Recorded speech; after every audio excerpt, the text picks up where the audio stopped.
Get ready. It's time for the Idaho Podcast with your host, Danny Ventura.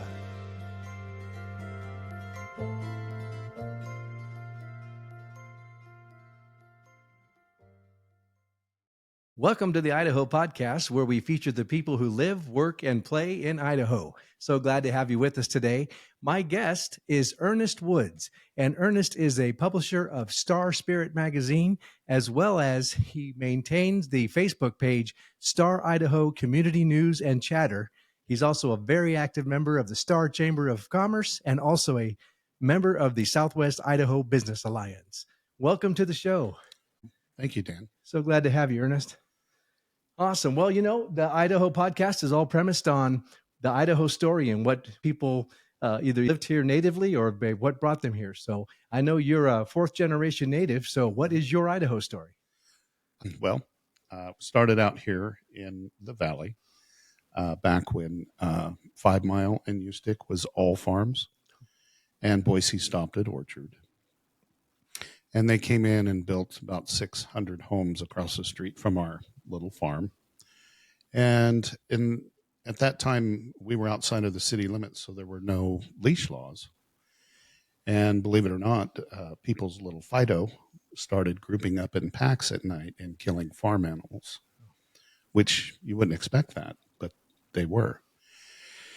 And several of our neighbors, farming-type neighbors, lost animals, and my parents, for that and other reasons, decided to move to McCall. And in 73, we went up to McCall.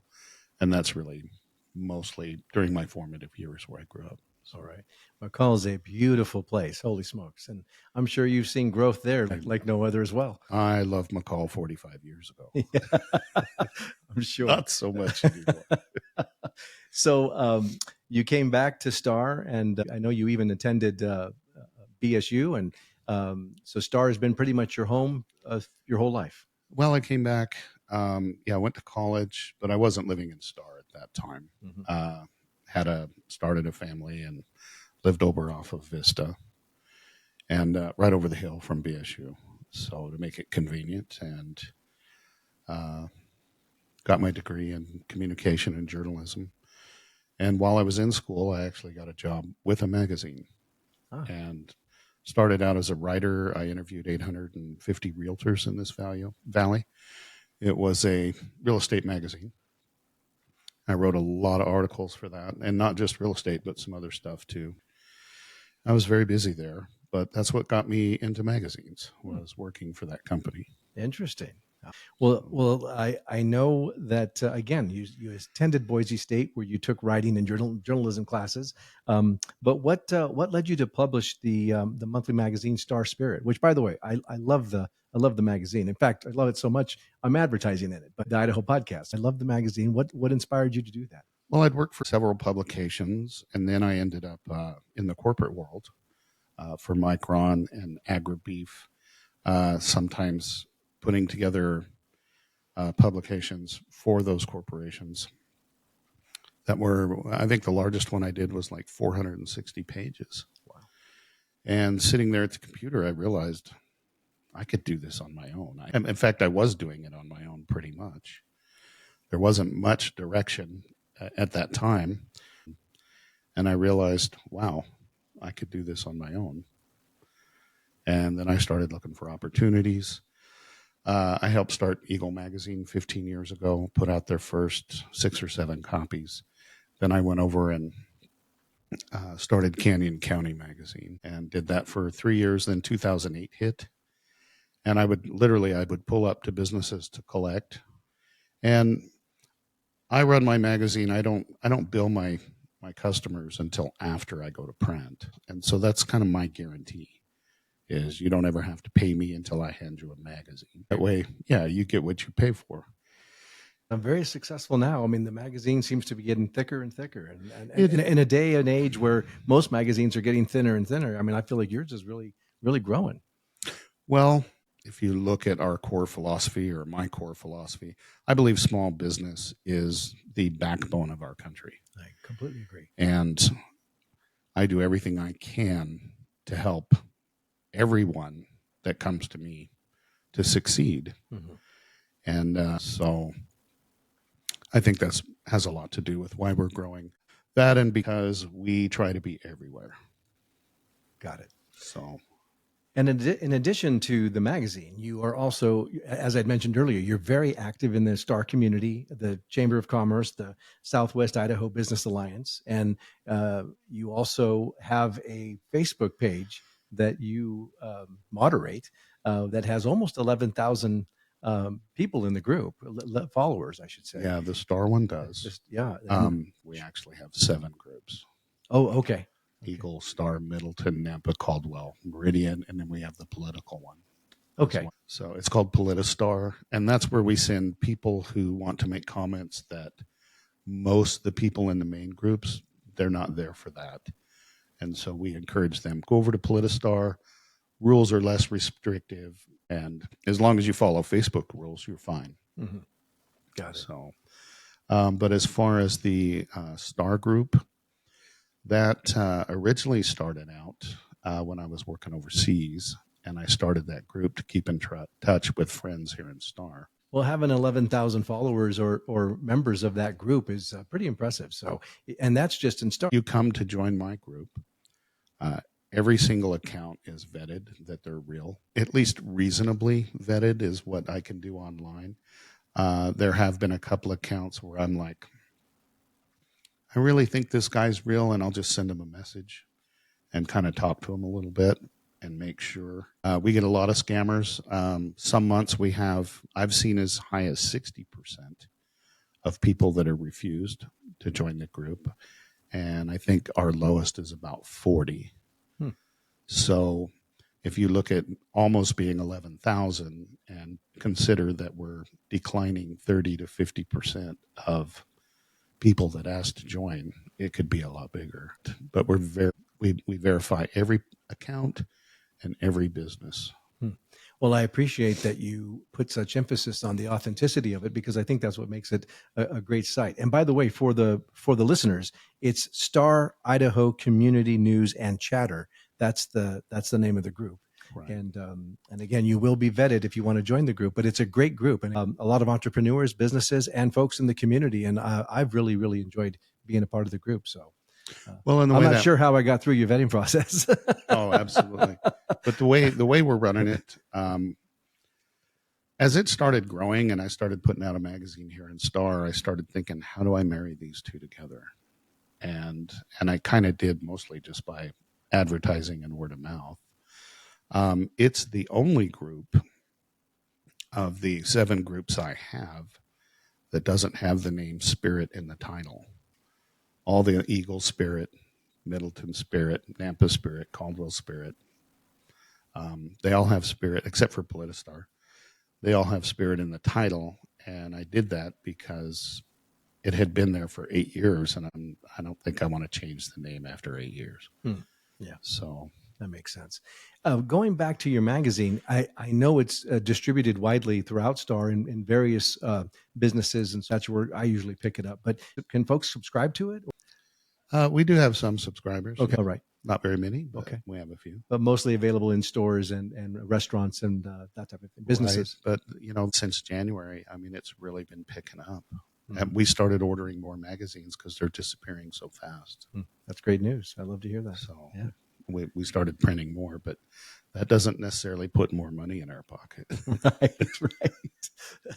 Well, one of the more unusual things that I learned about you and getting to know you is that you were one of 6 submarine pilots that actually helped cap the BP oil spill in the Gulf of Mexico. That was some years ago.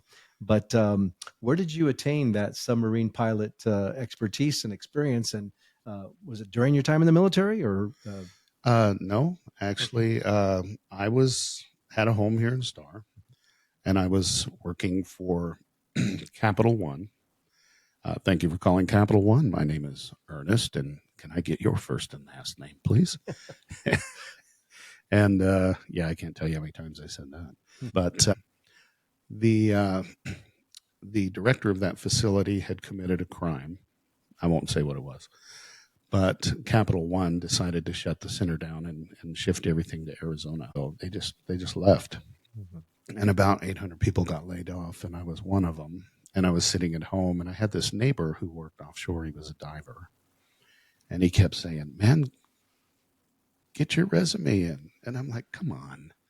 They're not going to hire some hillbilly from Idaho that hasn't even seen the ocean before. And I hadn't. I'd never seen the ocean before. Interesting. He said, look, turn it in. I know a guy, and I'll get him to look at it. And he got me a phone number. Do we have time for this Sure. story? You started it. We got to hear it now. So I'm sitting at home. I'm looking for work. I got nothing to do. And he gave me Tony's number. And I called Tony, and Tony talked to me. And Tony's down in Houston. And I said, well, I'm mechanical. I've worked on cars. I've restored a 57 Chevy. I know my way around a wrench. And he says, well, you'll be offshore and you're gone for a month. And a lot of guys find out they can't handle it. So it's hard for us to hire somebody, especially someone so far away, and blah, blah, blah. And he said, but I'll tell you what, I'll think about it and call me back in a couple of weeks and we'll see where it goes. So a couple of weeks go by and I call back at 2:00 on Wednesday at 2:00, like he said. And I get an answering machine. So, you know me, hey, Tony, this is Ernest, blah, blah, blah. And another week goes by and it's approaching Wednesday at 2:00 and I hadn't heard from him. And I thought, well, I'm just puttering around the garden. So I called it Wednesday at 2:00 and left another message. And this became a thing for 6 months. Every Wednesday at 2:00, I would call Tony and leave a message because, well, that's tenacious. yeah. And finally, about 6 months later, I call, and you could just tell by the sound of the cradle of that phone, that handset coming off of that phone, you could just tell there was anger, lots of anger. And he picked up the phone, and he's like, are you ever going to blankety quit calling me? And you know, your mind races. I'm like, well, I either never going to get the job or I'm going to say something that's going to get me the job. So I just blurted out, well, are you ever going to blankety blank give me a blankety blank job? And the phone went deathly quiet. And a couple minutes later, I start hearing this laughter. And he's laughing so hard he can't hardly breathe. And then he comes on and he goes, you know what? I'm going to give you a job, but don't you let me down. And I did it for 10 years. Wow. So, wow. 6 months of tenacity of calling every Wednesday at 2:00. yep. you wore him down. Yeah. So you had never had any experience in piloting a submarine. So obviously they trained you, and they train you. Yeah. They send you out on it's a boat. It's a salvage type boat down in the Gulf of Mexico. You get those hurricanes come through, Katrina, stuff like that, once in a while, and you have these standing oil rigs. They're only like 200 feet of water, and they're planted in the mud at the bottom of the ocean, and they come up out of the water. It takes about 2 years, but we go down with submarines and divers and cut them up piece by piece and haul them up with a crane and put them on the deck of a salvage ship that hauls it into shore for salvage and recycling. But I was on that the first couple of years. And I happened to be on a boat where all of the upper guys were divers. And divers are a class of their own. They're great people, but they don't like submarines because it's job security. So we only got to go in maybe once or twice a month while I was out there. But the rest of the time you're working on the sub, you're making sure everything works, and you're learning everything about it. And so over the 10 years, I ended up flying to, Houston and New York and taking different classes. Today I'm a advanced certified fiber optic technician, electronics technician, electrical technician for offshore. I can't do any of that electrical work onshore, but offshore on a submarine, I'm allowed to do that. So, gotcha. And hydraulic specialist as well. Wow. So I have all those certs. That's awesome. So the BP oil spill was a huge national disaster, an environmental disaster for sure. Yeah. What was the length of time it took you and the other five We were out there submarine? 3 months. 3 months to cap it. Yeah, that's wow. Right. And the reason for that Mhm. is this was a floating oil rig, and it was in water that's 2 miles deep. Mhm. And what sunk that rig was not the fire. It was the boats trying to put out the fire because it's on these big pontoons floating, and they filled them with water and it sank. Whether they did it on purpose or on accident, I don't know. I wasn't part of that crew. So, Interesting. but then when it sank, it lays over and it's got a 2 mile pipe on the end of it. And it's leaking from several different spots. And you got to go down there and, with a submarine and cut it up. And it takes time. It took us 3 months to finally get to the wellhead where we could get that final flange off and get a cap on it. And I remember I was on deck and we had our welders out there and they were building the cap and we just got it all painted. And I'm standing there and I whip out a pen and I walk over and I start signing my name on it. And we had this Scottish big boss. He's like, "Hi, Ernie, what are you doing?" Yeah. Yeah. And I'm like, "Well, I'm signing my name on it." And he's like, "What are you doing that for?" And I go, "Well, think about it. We've been out here 3 months and we're getting ready to cap this thing. It's 2 miles deep. This is like putting a flag on the moon. And I'm putting my name on it." And he comes over and he goes, "Give me that pen." And all of them lined up and started signing. All the guys that worked on that started signing the cap. So kind of funny. What a great story. Yeah. Great story. Well, I appreciate you sharing that submarine pilot experience. That's cool. I know being an Idaho native, you've seen a lot of change, but what do you think the best things about Idaho or Star specifically that makes Star so attractive to so many people who want to call it home? Idahoans, well, we're a very sarcastic bunch. And you got to understand that. And picking on you means we like you.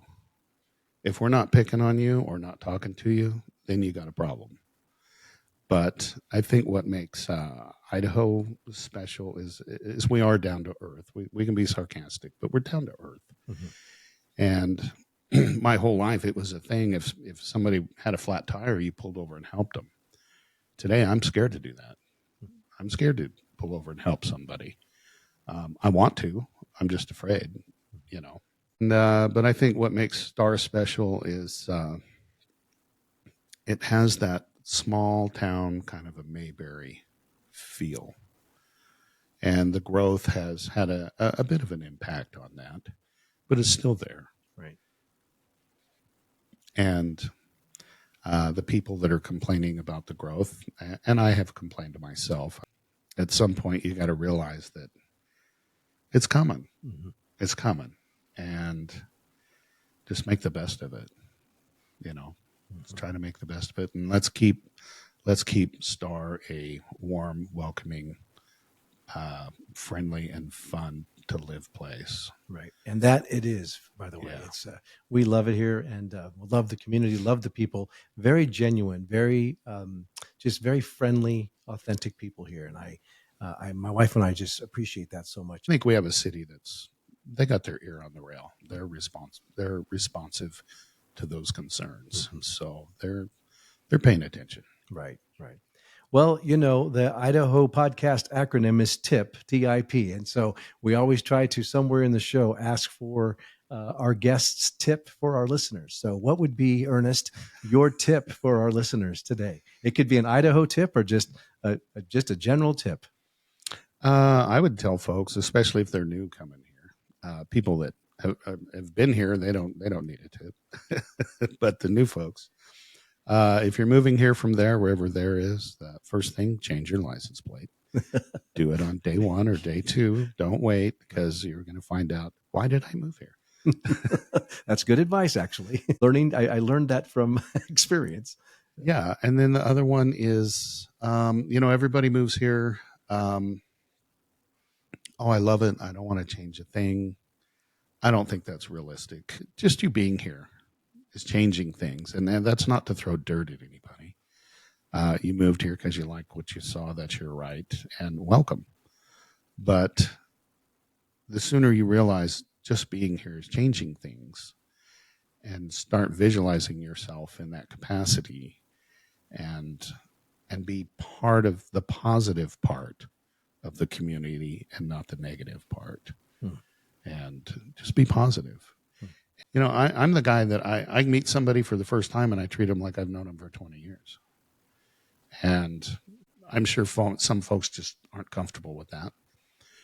But if you can try to wrap your mind around it, that would be my tip. Yeah, no, I appreciate that. That's a good one. And I think that it resonates with me because that's really the reason I started the Idaho podcast. And that is to share these incredible stories of people like yourself with listeners and with other people of Idaho or people considering moving here. I don't know, but I just think it's so real, it's so dynamic, it's so pleasant that it needs to be shared with people. And frankly, everybody has a story. Things change; it's inevitable. But hopefully, we spread the goodness and spend less time on the other stuff. Right, right. And I think it's very important, at least for me, is to keep in the forefront of my mind is I'm no better than anybody. Mm-hmm. You know, I'm just not. And I see people, I don't think they acknowledge that's what they're doing, but they're acting like they're better than other people. Mm. And they're just not. Right. You're just not. So get over it and just be positive. Yep. So I like it. I like it a lot. Well, Ernest Woods, I appreciate you being here. And again, Star Spirit Magazine, folks, I absolutely recommend you picking that up. It's a great community magazine, and it supports local businesses and also supports folks in the community. And also, if you haven't already checked out Ernest's Facebook page, again, the Star Idaho Community News and Chatter, really recommend you checking that out. It's a great source for great community information and news. But Ernest, thanks for being with me today. I really appreciate it. Well, thank you very much. I appreciate your hospitality here. So absolutely. Well, thanks again, folks, for joining us today. Thanks for joining the Idaho podcast. Remember to check us out on the idahopodcast.com and be sure to sign up for the regular news and be the first to know who our next guests are. And then also subscribe to this podcast on your favorite podcast platform. So make it a great week, and we'll see you next time. Take care.